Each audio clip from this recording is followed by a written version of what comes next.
Hey guys, welcome to the Movie Champ Show, episode number 8. I am your host, Walker Cheatham. With me tonight I have... EJ Flemming. Zachary Cheatham. If Zach doesn't sound so enthusiastic this time, because this is our second time trying to get this thing going. Get the show off the ground, so things happen. Yes. A lot of things happened. Hopefully that isn't going to be par for the course for the remainder of this episode. Not at all. Okay, so if you didn't already know, we have just a couple of news stories we're going to talk about today, a couple of trailers we're going to review, and then we're going to discuss Stranger Things Season 2. Zach and I binge watched that today. EJ saw an amazing, probably Academy Award worthy film, Boo 2, Madea Halloween. Don't even lie like that. Don't even lie like that. I don't like. I like the joke when the movie is appropriate. When it's appropriate, but not Boo 2. Don't do that. And I'm going to review Jigsaw. That might get a Special Effects Academy Award. So therefore, that's appropriate. Well, we'll see. Well, I guess we'll wait for my review on, on that one. Maybe not. Okay, so... disclaimer, they didn't make me see Boo 2 just because I was black. I did not make him say that.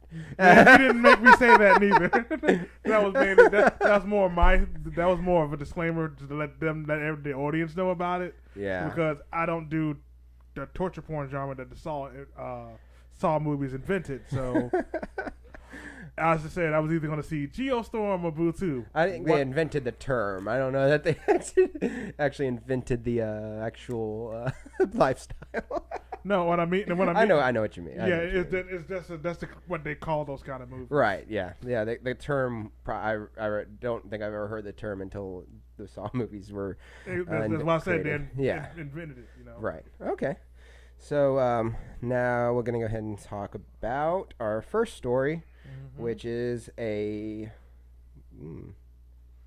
Here it is. I think it's this one. Yeah. A Logan Spinoff focusing on. Oh, wait. Sorry. Well, I guess we'll talk about it now because I'm already there. I just happened to have been in the wrong parts of my notes, which is why I thought it was out of order. Yeah. Okay, so... We'll just talk about Logan first. Yeah, so a Logan spinoff focusing on... Get a Marvel story out of the way. X-23. All right, so... In an interview with The Hollywood Reporter, directors James Mangold and producer Hutch Parker and star Hugh Jackman weighed in on the continuing Laura's story in the future movie. Patty Jenkins' success with Wonder Woman only solidifies more for studios that there's less to fear with a female protagonist, says Mangold. The more that keeps getting hit home, that ends up giving me more space, turning around and going, well, here we are with a female protagonist. That's incredible. And what are we going to do with her? And that's where we are with that. The Laura script. Right now. Dreaming. So, what do you think about that story? An X-23 movie. That sounds intriguing because it's kind of like what they did with the Death of Wolverine storyline. Wolverine died in the comic books. They actually found a way to kill Wolverine and keep him dead for a long time. If you want, it's a comic book. Should I go ahead and spoil it? What are you talking about? There's a comic book storyline they did called The Death of Wolverine. Oh, it's pretty recent. Right, yeah. You got it. I mean, it's spoil it in the title, I guess. Yeah, that's true. But it's more about a spoiler about the way he died. Oh, no, you don't need to do that. Oh, yeah, he pretty much died in the book, and then the mantle of Wolverine was passed to X-23's character in the comics. So it looks like that could be the best way to handle that situation in the movies. Wolverine is Logan James Howlett is dead. Laura is the new Wolverine. Simple. Right. That'll be the best course of action. Well, I mean, just from what we had seen of X-23 and Laura's story in Logan, it makes me intrigued, as you said. It makes me very interested in seeing what they can do with her story. Obviously, I would assume there's no possible way they cannot go with the R-rated violence anyway that they did through Logan. They can't just tone it down for her story. So, and it makes me interested to see if James Mangold is going to be interested in directing that, since it clearly appears he's going to be involved at least with the screenplay, maybe. Because didn't he also do the Wolverine too? Yes, he did the Wolverine, which was the better of the origin. Better of the solo Wolverine. Yes, movies. it was one of the better ones. I thought the ending was a little not that good, but the rest of the story was great. Yeah, it looked like the Wolverine was the movie the studio wanted, whereas Logan was the movie James Mangold wanted. Right. So if he gets his way again, the X-23 movie could be pretty good. Yeah, and clearly it looks like Hugh Jackman might be some. No, I don't see him playing Logan or Wolverine in there, but at least being. I think he was produced Logan. I think he was one of the producers of there, so he probably will be a producer. He'll probably be there, and they'll probably do like callbacks to his character, but he probably won't be on screen. Yeah, so I'm looking forward to that. Seeing when that's going to happen, because I actually would like to see. What's the actress's name that played her? Oh. So it's something. Don't you have it up here? I do have it up there, but either way, I'm interested in seeing the actress do more work. I don't necessarily want to see her again. I do want to see her as X-23 again, but I also want to see what else she can do. Yeah, you just don't want to see her as just Rage. Daphne Keane. Mm-hmm. That's her name. Okay, so yeah, okay. I'm interested in seeing that. Bring it on. Zach, are you interested in seeing that? Fun fact about X-23, by the way, too. She wasn't originally a comic book character invention. What? She was an invention for this show they had on the WB during the Kids WB block on a show called X-Men Evolution. Really? Yeah, she was a character invented for that show, and she took so well that they adapted her as a full-fledged character in the comics and X-Men lore from that point on. Man. We keep going back and forth on red. Looks like yellow. It's okay. As long as it stays green most of the time, we're fine. We're fine. Sometimes it just goes to red if the signal gets a little weak, but we're good. We're good. As long as they can still see and hear us. Okay, so for our other story, we have Gareth Evans in talks to direct a Deathstroke movie. Or, no, we're not going to have a graphic for it, apparently, because I didn't upload it, I guess. Yep. Either way, the story for that goes... black screen. The story for that goes, The Hollywood Reporter has since confirmed a Deathstroke solo film directed by Gareth Evans, best known for The Raid and The Raid 2 movie he's in talks for.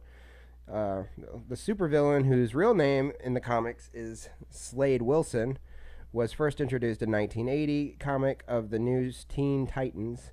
The character is an expert assassin who recently appeared in the TV show Arrow, played by Manu Bennett. There's no talk of release date. There's no talk about when it's going to go into productions. And as far as I know, the actor, what's his? Joe Manganiello. Joe Manganiello is still cast as Deathstroke. And I believe that he actually teased this announcement on his Instagram the other day. Really? He actually posted a photo of Deathstroke's helmet/mask. Wow. So on his Instagram page, so he's still on board with whatever they do with Deathstroke. Well, that's great, because I was excited whenever he was announced, and the Ben Affleck directed the Batman that never, or that hasn't happened yet, which is now being Matt Reeves yeah. is directing. Mm-hmm. Deathstroke, he's an interesting character, especially if they do the route, if they actually tackle the Teen Titans in this movie too. Really? That'd be interesting. Well, there's a Teen Titans movie, I believe, in the works. I know there's a show coming. Oh, a show. That's what it is. Yeah. I know there's a Teen Titans show coming out on their because DC's launching their own on-demand service. Oh. And this show's called Titans, and they're one of their first original programmings for that channel. Wow, that was actually one of Zach's Teen Titans. The original one, anyway, was one of Zach's favorite cartoon shows growing up. Yeah, because they actually handled Deathstroke pretty well in that one. Slade was Deathstroke. So, from the sound of it, this wouldn't be maybe.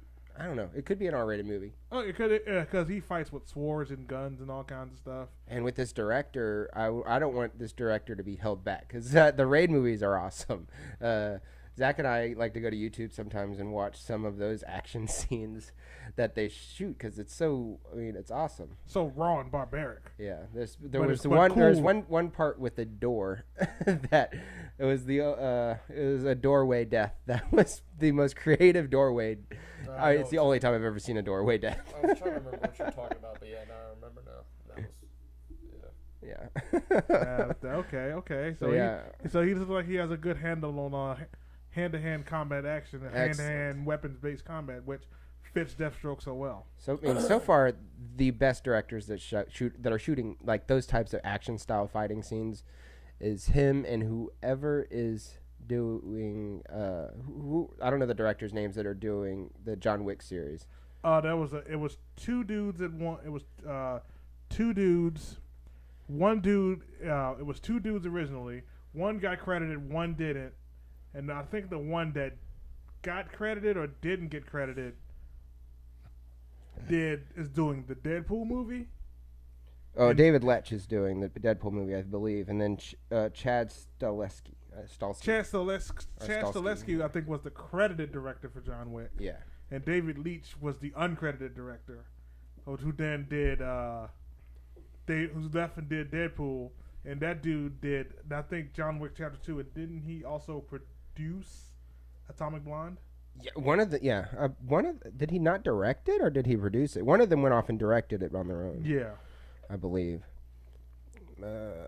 Chad Stahelski or Stolsky. Mm-hmm. No, it's not Chad Stahelski that did Atomic Blonde. Oh, okay. now Hippie Chick says, "Hey guys." Hello. Hey, all right, hippie chick. Hello. It's good to see you again. I'm glad you're here. Hopefully everything's going good on your end. Yes. Because So- it is an absolute nightmare on this end. Yes. Oh, David Lech is the one who did Atomic Blonde. Okay, so they kind of still kept close to the family. Yeah, so, and he's the one that's also doing Deadpool 2. Yeah. Okay. So, Atomic Blonde was not, I mean, it was okay. I never watched it yet, but as far as the way it was received, it was a mixed review. I think what people wanted, it was like when John Wick Chapter 2 came out, we were ready for these kind of action movies, and Atomic Blonde was going to be like the female flip side to that, but I don't think they got what they wanted. Right. So, it still might be a great action movie, but it may not be what people wanted. shoot, I did not put this in the notes. What's that? I want to just go over this next story real quick. Okay, what you want to talk about? Go Lethal for it. Weapon 5 has an interest from Mel Gibson, Danny Glover, and Richard Donner. Make that movie now. I don't care what Mel Gibson did. I don't care. Make Lethal Weapon 5 a thing. Yeah. The TV show is actually pretty good right now. Yeah, I've heard the TV show is pretty good. So there's an interest in the Lethal Weapon brand. So if you bring the original Riggs and Murtaugh back, I'm down. Because Lethal Weapon 4, I rented it a long... That was 1998 when it came out. Yeah, I rented Lethal Weapon 4 on Netflix. Back when they used to do DVDs in the mail only. That's how long ago I saw Lethal Weapon 4. They said if this movie starts production very soon, like this year, Mel Gibson will be 62, Danny Glover will be 72, and Richard Donner will be 88?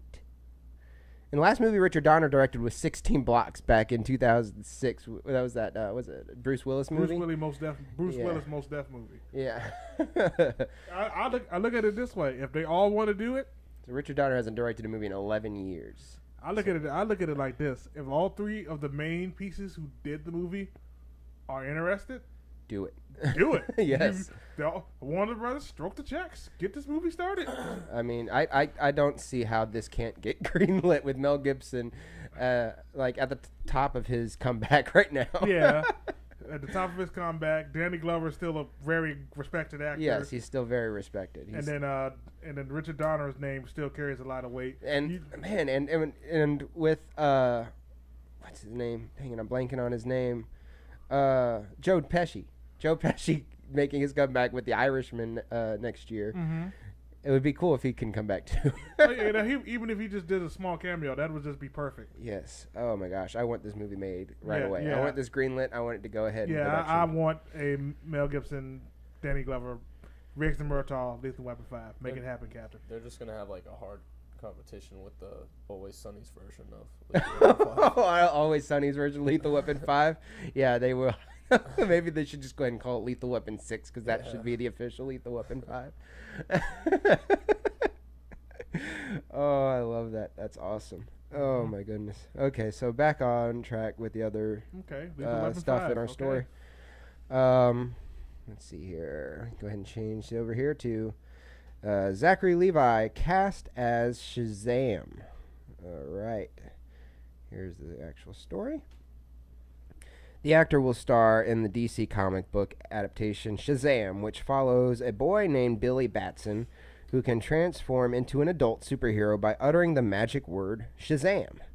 The name is an acronym of the ancient world gods and historical figures Solomon, Hercules, Atlas, Zeus, Achilles, and Mercury, from which the big Batson derives his heroic attributes when in adult form. I'm not extremely familiar with this character at all. Sorry. Yeah, I am not at all. These are one of those characters that I have no clue about. I know it's part of the DC universe, so that part I do know. But besides that, no, I know nothing. He's pretty much on. He's kind of like not as strong, but pretty much on par with Superman. Really? He can fly. He can be super strong and do all this and all like that. It's just that his weakness is saying Shazam. Now, what's up? Does this not have anything to do with Sinbad's Shazam? No, made-up movie. No, the movie everyone swears exists. Yeah, Shazam, the movie. I felt like I had seen that movie. I was so surprised when I had read about the Mandela effect, and found out that was not a real movie. It's like, oh my gosh! I was like, are you certain? I believe I watched that movie when I went back in the '90s. So, oh my goodness, I did not. Yeah. But either way, back on to this story. Yeah. When I read about this, about being a boy that can transform into an adult, and seeing an adult that can act like a boy, Zachary Levi was not the first thought in my head. But now, when I think about it, he makes sense. He makes sense. Yes. Yeah. I mean, I've never seen Zachary Levi in a performance that I've not liked. He's not a big actor as far as for big Hollywood movies like these. But he is an actor that I respect. I like the show Chuck. Very good. Did you like his work in one of the Chipmunks movies? I forget which one. There's no Chipmunk. Okay, maybe I don't like all of his work. Because wasn't he in the Squeakquel? He may have been in the Squeakquel. Because that was the one where Jason Lee said, "Look, I'll do like the first 10 minutes. I get hurt, put in the hospital, and then you bring someone else in. Deal?" And then Zachary Levi played his like nephew or something. There's a lot of people that should not have been involved in that universe. Or in those movies. I keep calling them universes, but those movies. But they kept the lights on for those people, and that's okay. Yeah, it was a paycheck. Yeah, but Zachary Levi definitely deserved better than that. But yeah, I mean, I have no problem with this casting at all. At first, I mean, it was a surprise. It was a surprise that somebody like that is being cast in a movie, but that's what I kind of said like years and years ago when they said Chris Evans was Captain America. I said the Human Torch. Yeah, I mean, I'm sure a lot of people, if I had followed Chris Pratt's career so much prior to Guardians of the Galaxy, I probably would have thought that was a weird casting choice too. Oh, trust me, I watched Parks and Rec, and when they announced him as Star-Lord, I'm like, yeah, Fat Andy from Parks and Rec? What? Yeah. But then the movie came out, and we were like, I see why you did it. Yes. He is Star-Lord. Yeah, and I think Zachary Levi can be that. He's a charming guy. He's he's very friendly. He's a respectable person. You know what would be the perfect story for them to tackle? A perfect way to introduce Shazam too is like, it's like post Justice League, because they actually did a episode that was an all Shazam episode of the show called Young Justice, where like this evil child conjured these old dead magicians to the world and got rid of all the adults, and then all of a sudden there was just nothing but kids left. And so Shazam was like running through the streets, seeing nothing but kids, and then he said, I gotta find the Justice League, I don't know where they are, so he called Shazam. And then he got transported to an alternate universe where all the kids were gone, and all the adults were looking for all the children. So then he says he was the only one that could bounce between universes.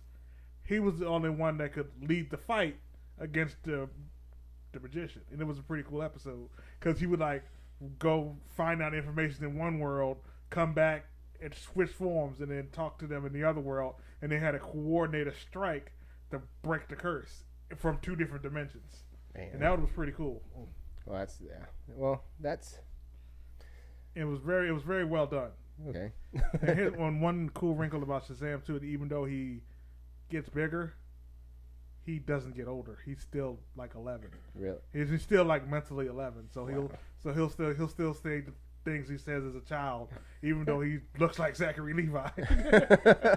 I would like to see them tackle some. Yeah, I want to like know who's that. going to be playing the younger version. That's going to be interesting too. If there's a back and forth there, or if he stays an adult. Oh, it has to be a back and forth, but that's one of the dynamics of his character is the fact that he's a child. It's like he's like in school living with his uncle. Right. And then things happen, and he has to turn to Shazam and deal with that while still being like 11. Well, that makes me pretty excited for a superhero. I didn't think I would even. It's almost like they can do it like an even younger version of Spider-Man: Homecoming. Oh, okay. Like where he's like the high school, like he's like the middle school student or whatever, trying to adjust between life as Billy Batson and Shazam. Yeah. Okay. Well, then let's go ahead and move on to our next story. I know my stuff, y'all. All right. So Ben Mendelsohn is in talks for a villain role in Captain Marvel. Captain Marvel direct. Oh, let me go ahead and put the words up here. Yeah. Okay. Captain Marvel directors Anna Boden and Ryan Fleck are in talks with their Mississippi Grind star, Ben Mendelsohn, for the superhero film's villain. Mendelsohn, who would play the film's main antagonist, which would likely be the leader of the Skrulls. Marvel Studios chief Kevin Feige teased earlier this year that the aliens would be featured in the film.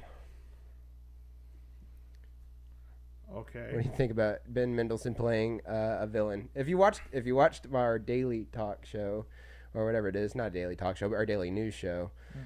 So actually, semi-daily news show.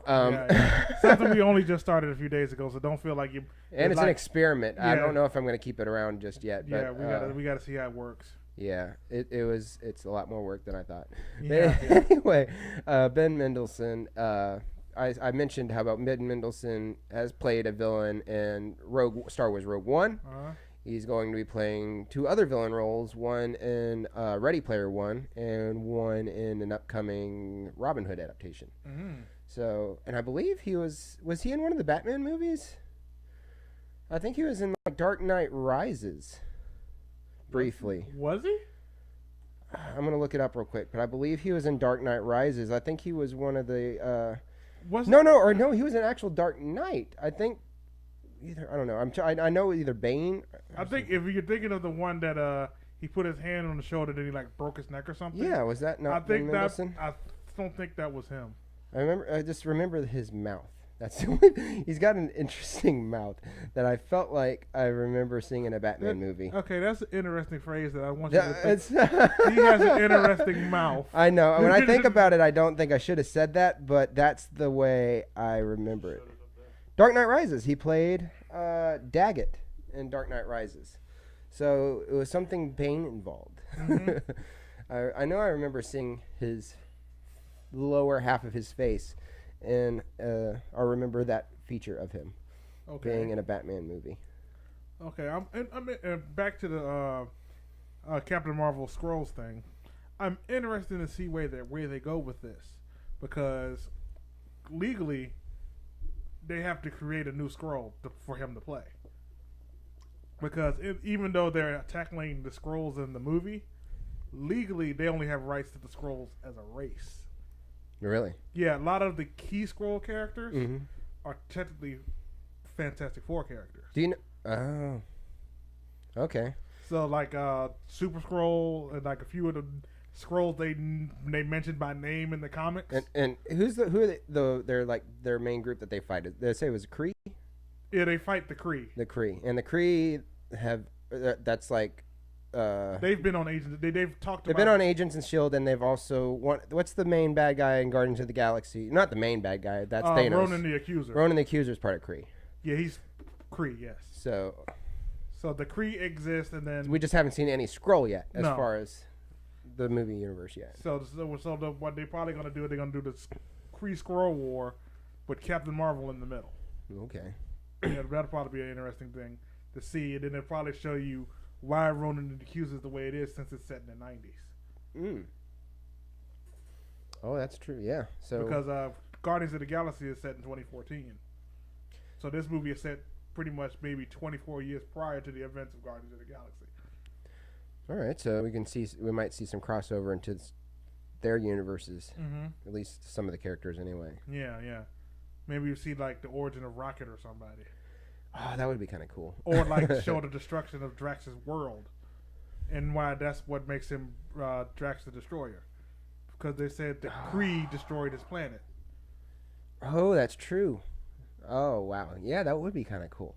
So they got a lot of elements they could play with them taking it back in time and dealing with the Kree Skrull kind of thing. Right. There's a lot they can do with that, and just explore characters' motivations and things. Because I believe Kevin Feige has even made comments about him wanting the Skrull and Kree war being part of Phase 4? Is that what we're going into? Phase 3 or 4? I think Infinity War is the end of 3, and Captain Marvel I think is the start of 4. Yeah, so he wants the Kree Skrull war being a part, and this will be laying that foundation, I guess, in Captain Marvel. That makes it so much more interesting. Okay. Yeah, like I told you, I know my stuff. Yeah. My dad has a nice collection of comic books. You met him when we went to Comic-Con. Oh, yeah. So he has a nice collection of comic books, and every so often when we would like watch the animated shows and whatnot, he would break down and he would like take me and show me the books that this cartoon just adapted, and then we could look at the differences and what they actually brought over, and it was really cool to do. Well, yeah. Well, that's really awesome. So, all right. So we are done with the news portion of our show, and now we will be moving to the trailer portion. Yes. So, very first trailer we will be talking about is not that one, but Bright. All right. So, man, why is this not cooperating? Okay. In Bright, the setting is a world where magical creatures live side by side with humans, and the police have a division handling crimes involving magic. A human cop, played by Will Smith, is forced to work with an orc, played by Joel Edgerton, to find something that unsavory elements are prepared to kill for. A powerful wand. What did you guys think of that trailer? I just realized what Bright really is. What is that? It's Men in Black. Men in Black? With Will Smith in the K-role. Yeah, I guess that's true. I just realized this. He is a cop, although he works for a division dealing with more than the weirder side of life, taking on a partner who is even it's part Men in Black, part what's the one I'm trying to go for? It looks like I take that back. It's not Men in Black. It looks more like what R.I.P.D. wanted to be. Oh, yeah. I can see that. Yeah, I mean, the only bad part I see with this movie was I was seeing a little bit too much of the Suicide Squad in here. A lot of stylish action, mixed with a soundtrack. More trying to sell a soundtrack. I think the soundtrack's gonna be good. But at the same time, but you also got to understand something about it. In this movie, all that kind of stuff makes sense because they introduced the world that magic exists in this world. So all these impossible things can happen. So it's not like Suicide Squad. Like, how exactly does it do with a boomerang stop Enchantress? Well, I mean, they kept selling this thing as an end of watch style movie, which I wasn't getting so much of. It felt a little bit more of Sabotage, which was a less popular David Ayer movie, mixed with a lot of the Suicide Squad humor. There was a little bit of humor in Sabotage, but none of it landed. But I think that's what the name of that movie is, right? With Arnold Arnold Schwarzenegger? and Terrence Howard. Yeah, Yeah. that was Sabotage. Okay, Sabotage. Yeah, I'm making sure I got that name right. But Yeah. Suicide Squad the part that I did not like was that Shrek joke that he made. Where he was going off on one of those got to guys. take into account that a lot of things they put in the trailer may not make the final movie. Well, I hope that joke doesn't make the final movie, but everything else I did But I did enjoy the trailer. I enjoyed the trailer, and I really liked did that like the MGK Shrek song. joke. I did like the Shrek joke because they actually responded the way I hoped they did. Oh, you call me Shrek? We're just gonna stomp you out in the street. And that actually made me go, okay, we might be actually having something because they didn't just walk away. They're like, oh really? And they just stomped him out, and I'm like, I appreciate that. Bright looks pretty good. It's coming to Netflix, which I think is a smart move on its part. Yeah, I mean, they said that it's had $100 million budget, and they said that like a major studio wanted to distribute it. They didn't say who it was, but they offered $55 million, and I guess it got turned. They said no to the studio that wanted to make it. Because Netflix. So this is their biggest budget movie so far. And I think it may work for them because even though the quality of the movie hasn't been good, I hear the Adam Sandler movies have been very successful for them. Oh yeah. Because unlike other movies, like other earlier movies, you don't have to go nowhere to watch them. It's here. You just pull it up and watch it. And so Bright may be a good move for them because you like why do I have to go pay money to see Bright? It's right here. Because hey, come to my house. Let's watch Bright. And like I said, we talked about this the other day with them wanting to make 80 movies next year. Yeah. And a lot of them I know they want Academy Award recognition for. So this might be their first. This isn't going to be their Academy Award. Maybe for some technical stuff, but not as far as a story or acting or anything. None of the major categories. No, this looks like this is going to be like an R-rated RIPD, and that might work in the movie's favor. And I do like the writer. What's his name? Max. I forget his. Landis. Max Landis wrote this movie. Didn't he write Chronicle? Yeah, he wrote Chronicle. And he did American Ultra, which was a really good movie. So the only one I didn't really care for was that Daniel Radcliffe, James McAvoy Frankenstein movie. Oh, Victor Frankenstein. I didn't care for that one at all. I think that movie might have just been doomed from the start. Yeah. But yeah, Max Landis is a good writer, and I know he wrote, I guess, the first draft for the Power Rangers movie too, which I really liked. He wasn't the final writer of that script, but I think he wrote the first draft of it. But Zach is a Suicide Squad defender, I believe you would call yourself. An apologist? No, I don't know. Would you call him an apologist? No, I wouldn't call him an apologist because he admits to the movie's default. Okay. He doesn't try to deflect. If you said this part is bad, he'll go, yeah. Yeah, it was bad. He's more of a, I understand your flaws, but I like the movie anyway kind of guy. So what was your favorite part of the Bright trailer? The soundtrack. Zach's MGK ex-ambassador BB Rexa song that you like. I'm looking forward for the soundtrack to come out. Because that was one of your other favorite parts of the Suicide Squad movie, eh? Before you even saw the movie, you bought the soundtrack. So, yeah. I think David Ayer makes good soundtrack movies with good soundtracks. Mm-hmm. I mean, he wrote Training Day. And I think in all the movie, he started out so good with End of Watch. I love Sabotage was good. What was that other one that he did with Brad Pitt? That Fury was really good.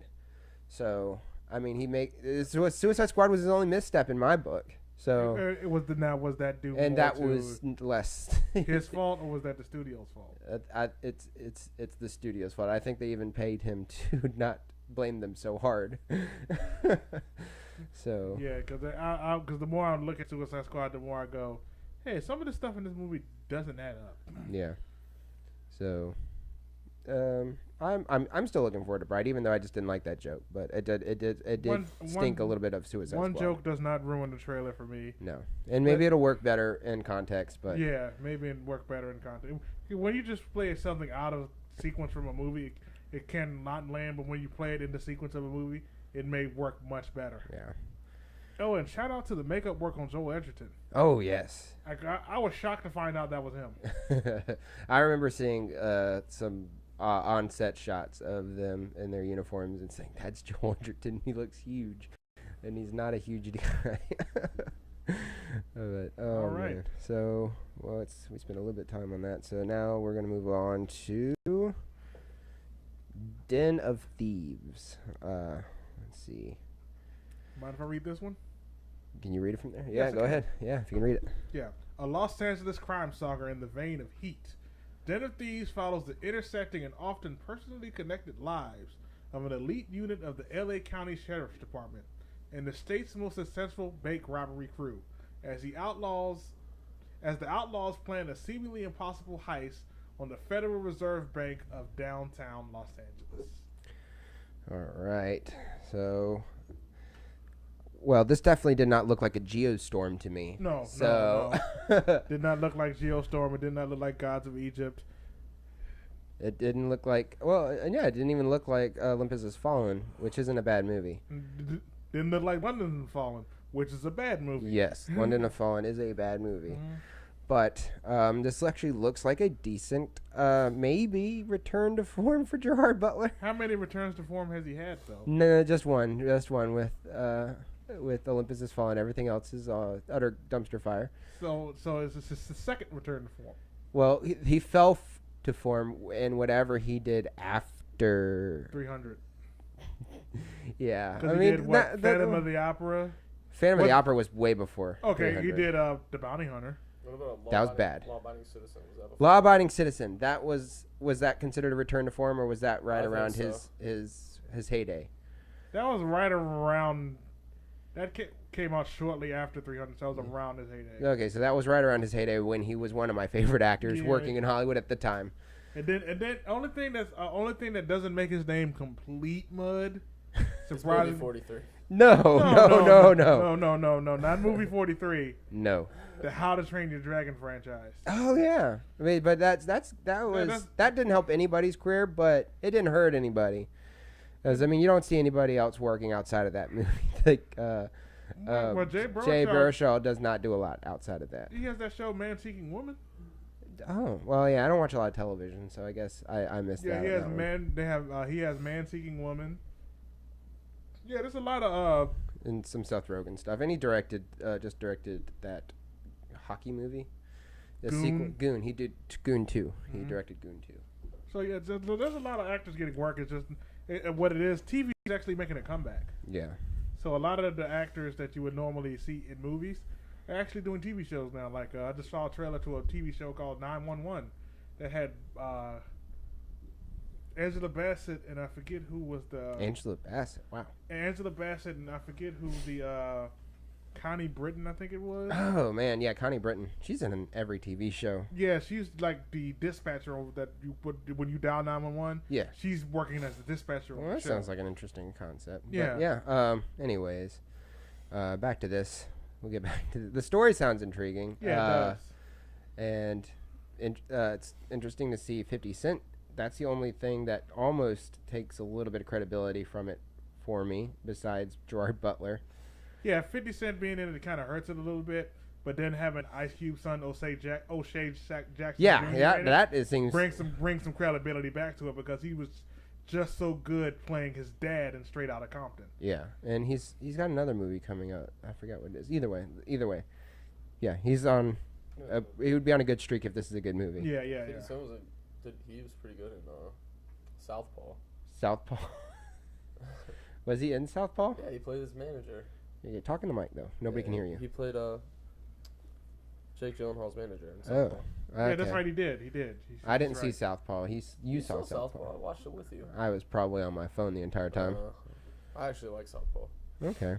It's Southpaw. Also has a good soundtrack. A good soundtrack. Yeah, because I do remember the Eminem song "Phenomenal" from it. Yeah. I am phenomenal.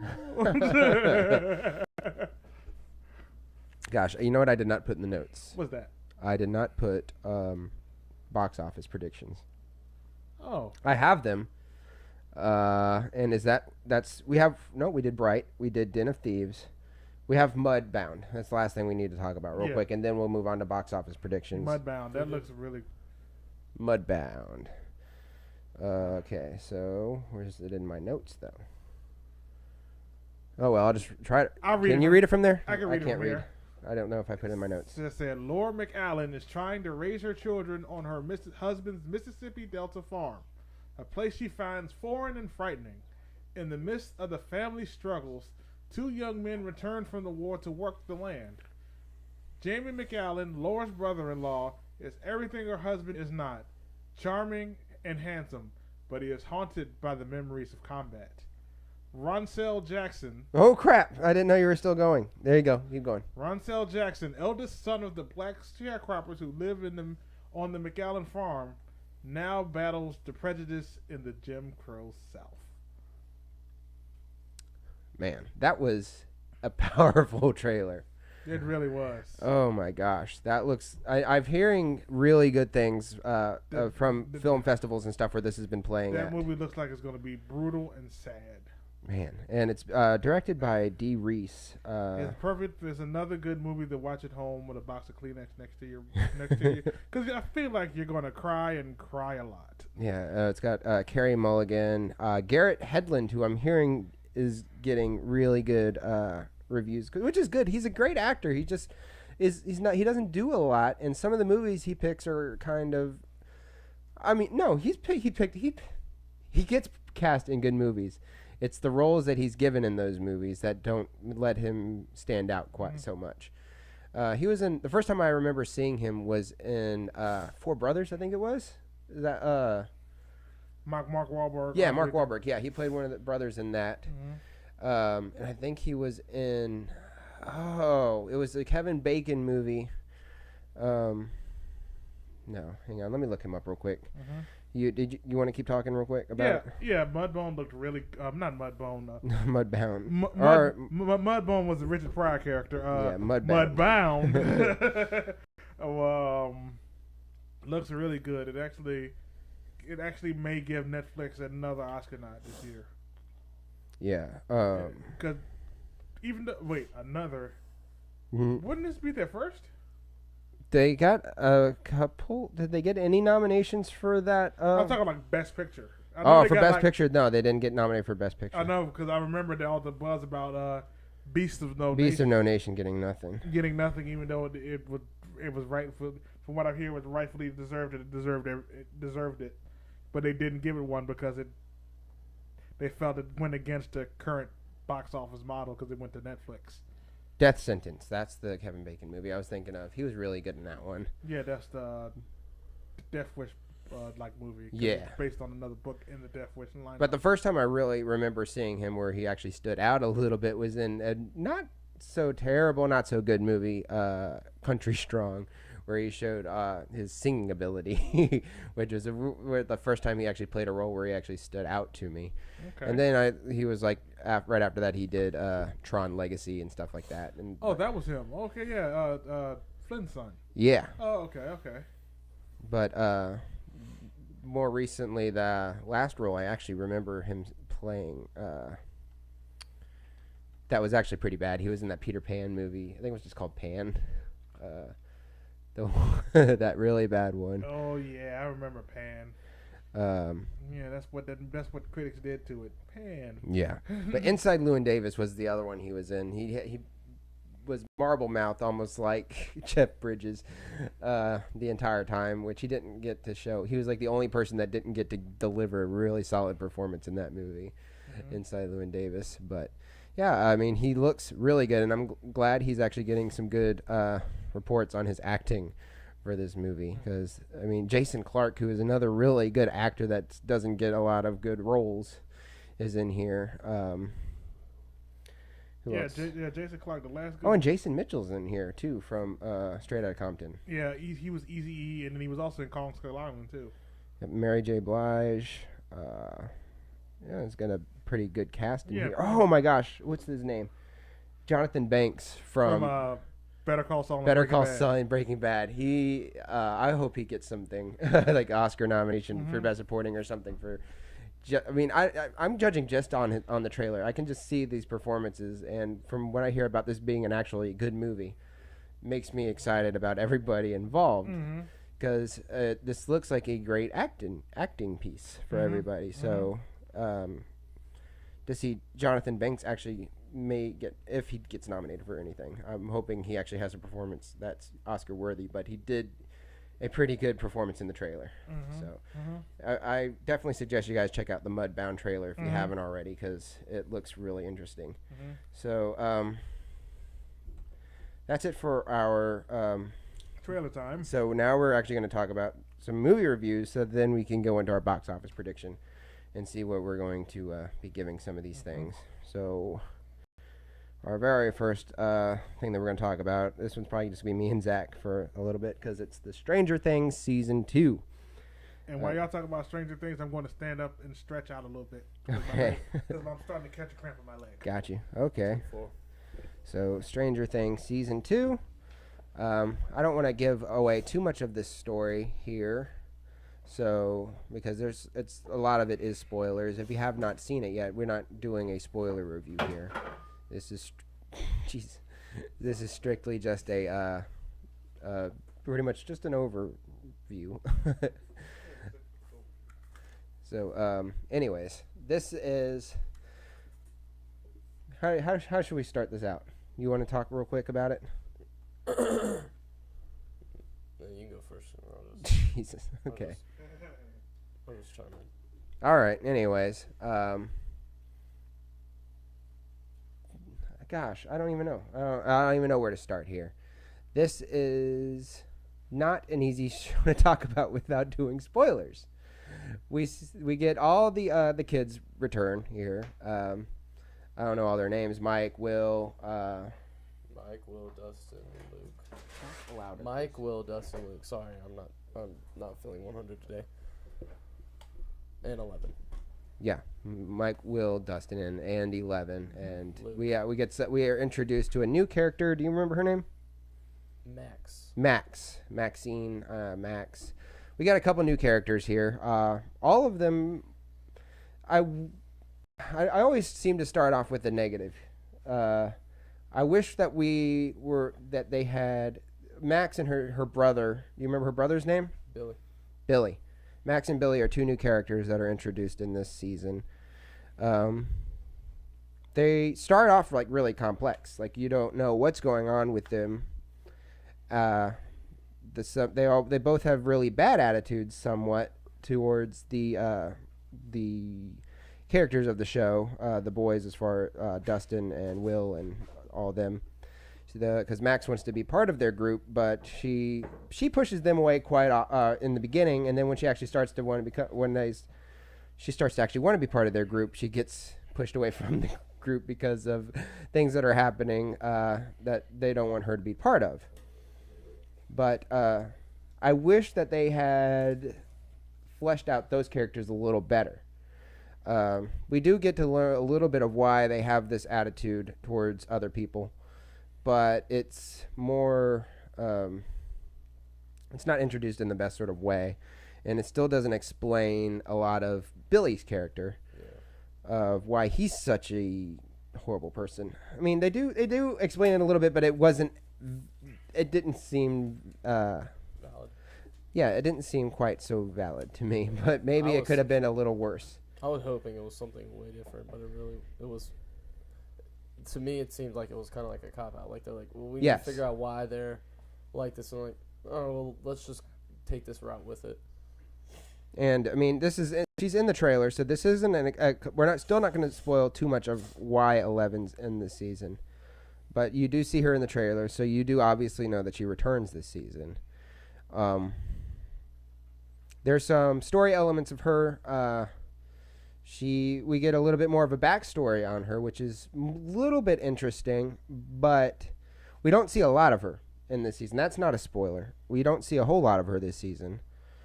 But there's some backstory and some side story, I guess you would call it a side story, for 11 that I did not enjoy at all.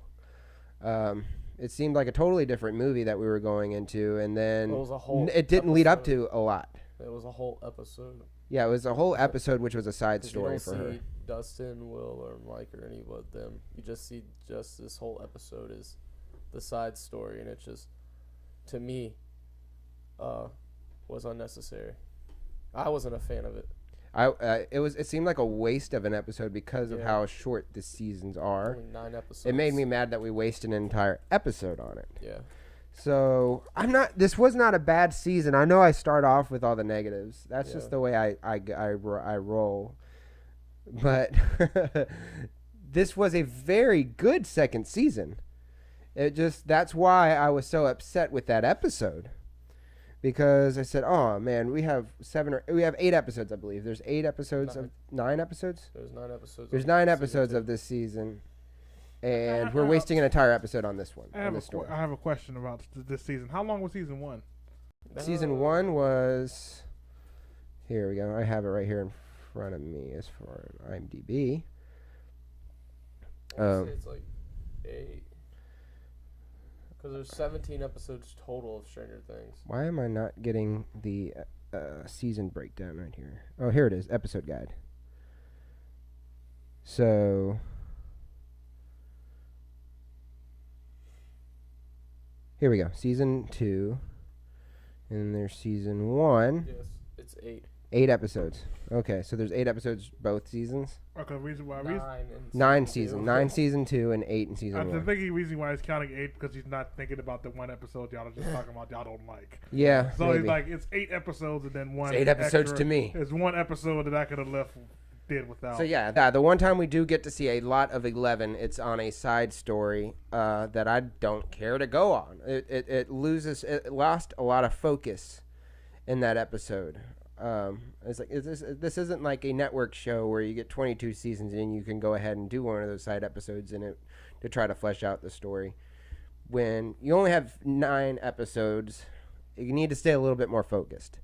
So I felt like it lost its focus in that one episode. But maybe they added that episode because a lot of times I hear that if you watch Stranger Things again, like you watched Anderson. I'm gonna watch. I'm gonna watch this about 4 times probably. Like they say, when you watch a certain show like Stranger Things again, you pick up on things that you didn't see the first time with the information you have now.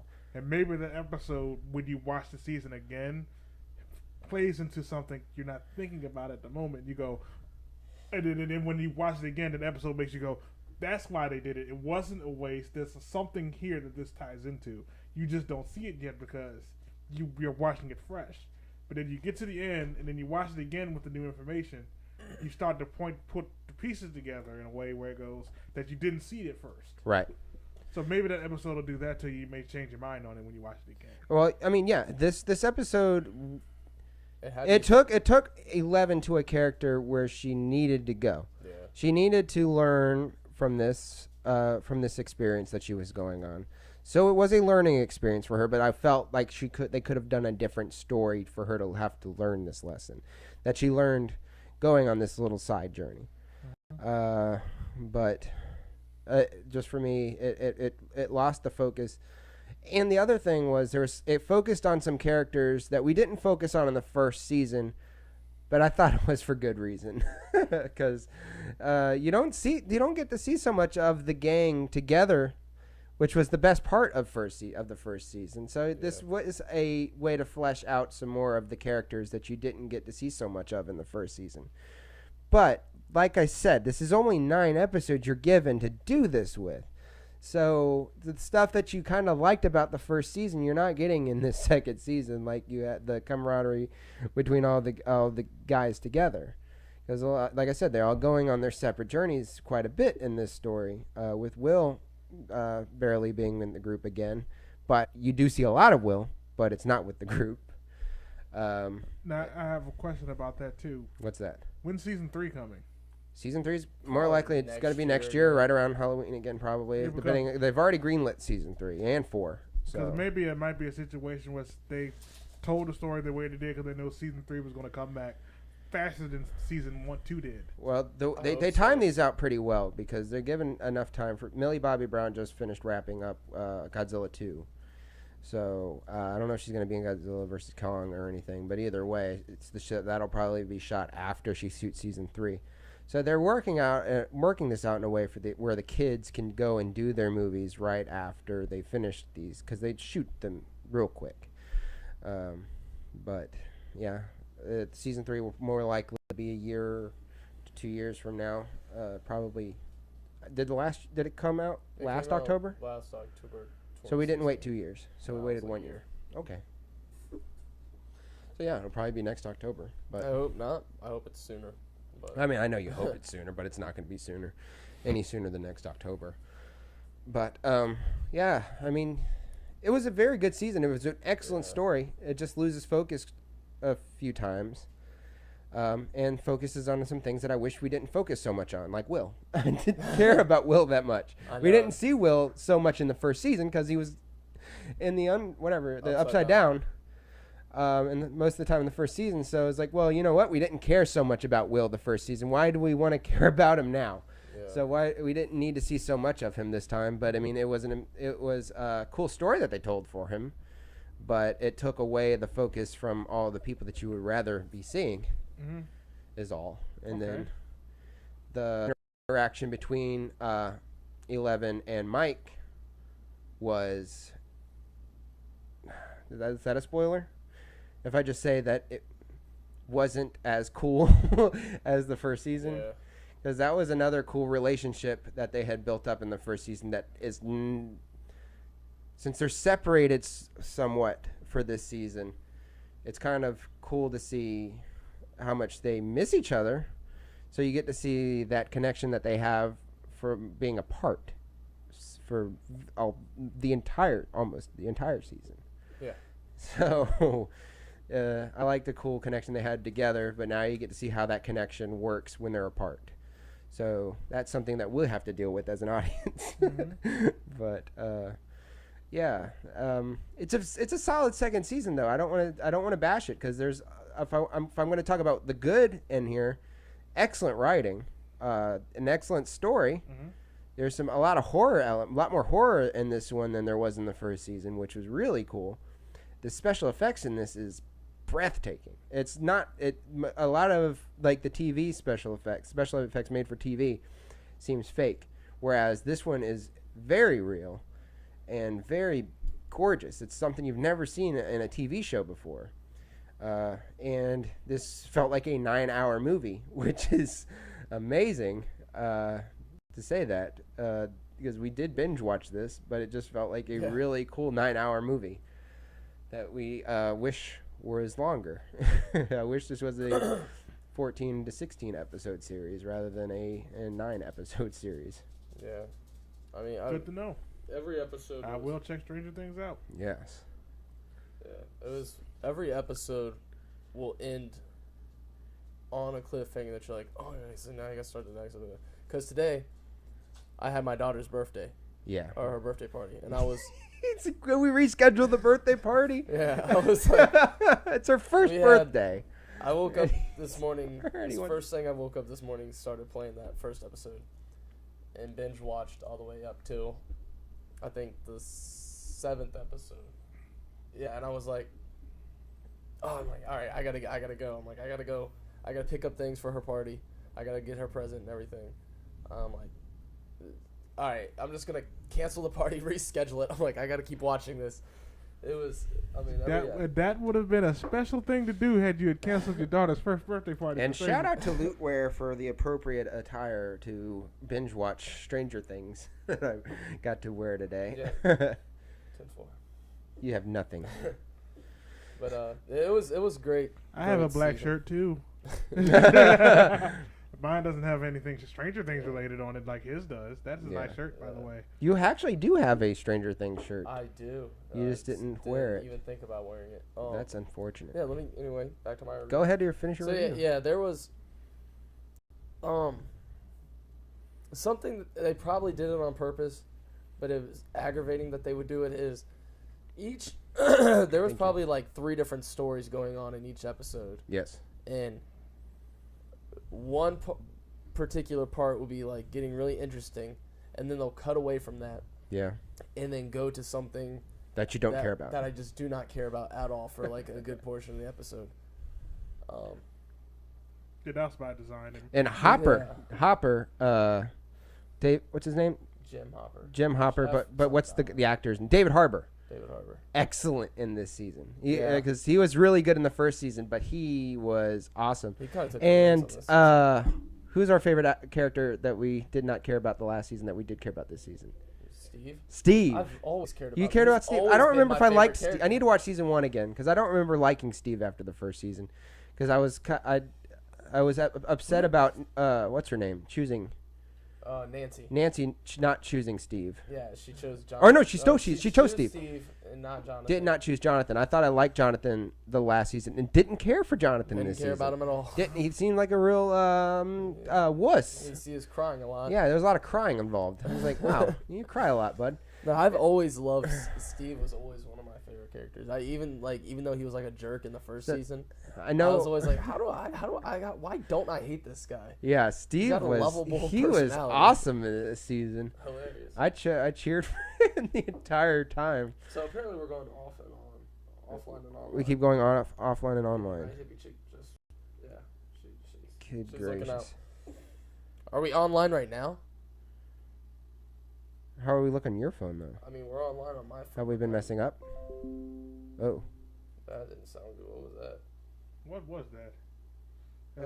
Oh, my phone. Oh, she said it's okay now. Okay, I was gonna say my phone went to sleep, so it lost its connection to the live stream. But we're fine. I can still I connected to it again. Okay. I thought that was the internet going out. It's because I didn't touch my phone for a second and went to sleep. Okay, that's fine. That's fine. Anyway, yeah. So keep going. So what's y'all numbered scores for this show? Oh yeah, we get to do a number score for an actual TV show. So did you like this season better than the last season? I don't want to say. I liked it for a different reason though. I mean, like I liked it equally, but I have like a different this one just kind of filled in more backstories and yeah. So I will say no. I didn't like this as much as the first season, because of those things. The first season felt a lot more focused. The first season built us to like all these characters that we liked, and now this one makes me dislike a couple characters that I liked before, and dislike characters that I liked because I didn't see so much of. Yeah. So I would say this is not a better season than the first one, but it's still an excellent season. I think that's a sign of a good television show. Yeah. When you can write characters and actually adjust them accordingly to where, like, people, some days you like them, some days you don't. Yeah. So I think that's a sign. Even though I haven't watched the show myself, I think that's a sign of good storytelling. So where I would give season 1 a 9.5, I would give season 2 an 8.75. What do you think? I agree with the 9.5 for season 1. I'd say season 2 at a 9. At a 9. Okay. Yeah. So you like? I'm hoping for season 3 that it does not focus around Will. You don't like Will. I don't like Will. He cries a lot. So there's a lot of crying. No, however, though, Will's performance in this season was really good. If anybody's getting nominated for an Emmy for this season, it's going to be Will. It's going to. I see it. I don't see it being another one for Winona Ryder. She won last year for an Emmy. She did what she did. And she was not so. I do like focused in Winona Ryder. Her character in the first season. You are really far from that mic. She was like, a crybaby. Yeah. And just a. Well, she had more. A reason, but this year she seemed like, this season she seemed more like, all right, I'm gonna. She's sick of it now. Yeah, she's like, all right, now I'm fed up. I'm gonna.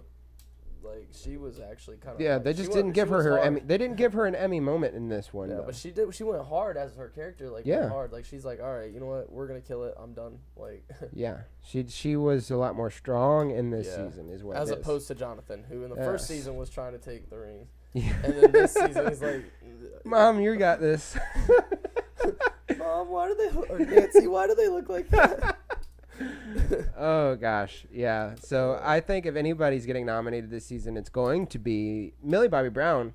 Did excellent. You see more of her. Her character was. She had a lot of moments in this season, so I see her getting nominated for an Emmy.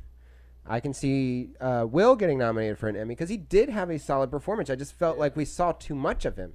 Is just what it was. He had a good performance doesn't mean I didn't like seeing him. I didn't like seeing so much of him. Yeah. But yeah, David Harbour. I think those are going to be the 3 people that are going to be nominated for Emmys for this season. I wish I would have seen more of that. The one dude's character, the funny one.